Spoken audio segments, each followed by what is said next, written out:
मईशत की बात करें तो मईशत तो अल्हम्दुलिल्लाह जो है वो स्टेबिलिटी अचीव हो चुकी है और पाकिस्तानी मईशत अब ग्रोथ की तरफ जो है वो बढ़ने लग रही है। लेकिन बिल्कुल कोई भी सियासी लीडर जो है अगर जेल में हो तो ये कोई बहुत इस पर कोई खुश होने वाली बात नहीं है। लेकिन खान साहब की जिस तर्ज पे सियासत रही है और जो पोलराइजेशन हमने देखी है इस मुल्क के अंदर, वो नहायत ही अफसोसनाक है और इस चीज़ की ज़रूरत नहीं थी। ये जो जब से पीटीआई सियासत में आई है, जो नया ट्रेंड बन गया कि जो मुखालफीन हैं उनको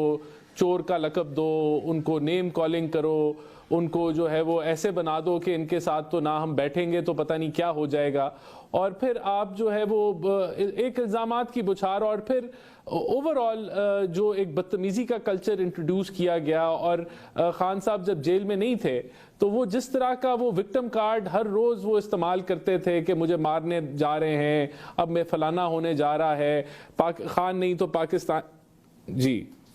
खान नहीं तो पाकिस्तान नहीं, तो जो माहौल बनाया हुआ था वो 9 मई तक गया और 9 मई के वाक़यात अफसोसनाक थे और तब से खान साहब जो हैं वो जेल के अंदर मौजूद हैं। और हम तो समझते हैं कि अगर बहुत सारी अदालतों के अंदर से जो इंसाफ जल्दी आना चाहिए था वो नहीं आया और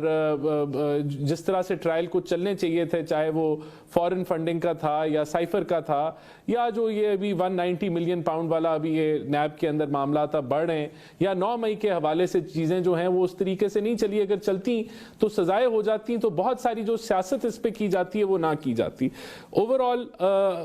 ये कहना कि खान साहब जेल में हैं तो मुल्क तो आगे बढ़ा है और मुल्क ने जो है वो जहां खान साहब छोड़ के गए थे मुल्कों के, मुल्क डिफॉल्ट होने लगा है, मुल्क ने डिफॉल्ट नहीं किया। मुल्क जो है वो